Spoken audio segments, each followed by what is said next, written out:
মানুহক যেতিয়া আমি কষ্ট দিওঁ, মানুহজনক যেতিয়া ঘূৰাই ফুৰো, ৰুমত থাকোতে আমি বুজি নাপাওঁ, কিন্তু প্ৰত্যেক মহলা, প্ৰত্যেক জাগা, স্কুল, কলেজ লাহে লাহে সেই মানুহজনৰ কথা বিয়পি পৰে।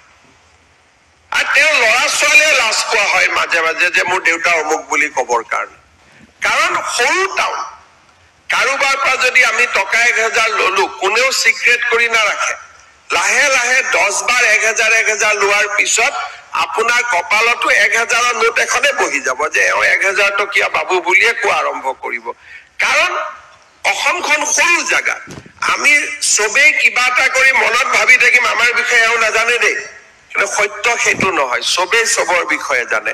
এতিয়া যদি মোক কয় যে অমুকখন মিউনিচিপালিটি, অমুকখন ডিচি অফিচত আটাইতকৈ টকা লোৱা অফিচাৰ কোনজন, আধা ঘণ্টাতে সুধি পেলাই আপোনালোকক মই নামটো দি দিব পাৰো। কিয়কে 10 জনক ফোন কৰিলে নামটো দি দিব।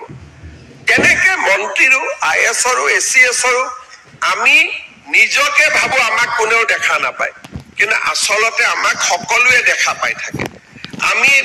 আমিতো ভগৱান নহয় যে নিজক নোহোৱা কৰি চলি থাকিম, আমাক কোনেও দেখা নাপাব।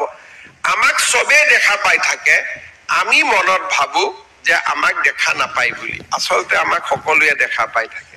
সেইকাৰণে আমি লোকচক্ষুৰ আঁৰত একো কৰিব নোৱাৰো, মানুহে একজেক্টলি দেখি থাকে। আৰু সেইকাৰণে আপোনালোকে দেখিব যে সামাজিক বাতাবৰণটোত আমাৰ প্ৰতিষ্ঠাবিলাক কমি কমি কমি কমি গৈ থাকে। আৰু যিসকলে ভাল কাম কৰে, উপযাচী মানুহজনক সহায় কৰে, 2খন টেবুল পাৰ কৰাই দিয়ে, মানুহে মানুহক সন্মান কৰে, তেনেকুৱা মানুহক ভাল পায়।